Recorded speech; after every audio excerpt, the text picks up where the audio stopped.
ధనంజయ రెడ్డి, కృష్ణమోహన్ రెడ్డి, రాజ్ కేశ్ రెడ్డి తీసుకొచ్చి డబ్బాలుగా హైదరాబాద్లో డబ్బులు పెట్టిన తర్వాత ఆ డబ్బులు ఎక్కడికి వెళ్ళియో మీకు తెలుసా అని అడిగినా నీళ్లు నమిలే పరిస్థితికి వచ్చారు. వీళ్ళందరూ లిక్కర్ రూపకల్పనలో భాగస్వామ్యులు. జగన్మోహన్ రెడ్డి చెంచాలు.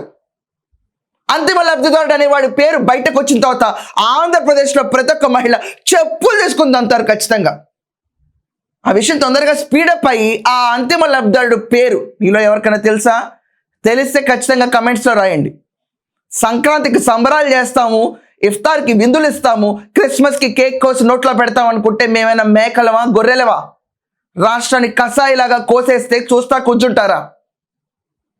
జగన్మోహన్ రెడ్డి ఏటికి సమాధానం చెప్పడు, నోరు వెప్పడు. మేం మద్యం సరఫరా చేస్తే కల్తీ ఎలా జరుగుతుందని విర్రవీగుతాడు. మరి దీనికి సమాధానం ఏంటి జగన్? నీకు అత్యంత సన్నిహితుడైన రాజ్ కేశ్ రెడ్డికి 2,000 కోట్ల ఆస్తి ఎక్కడి నుంచి వచ్చింది జగన్?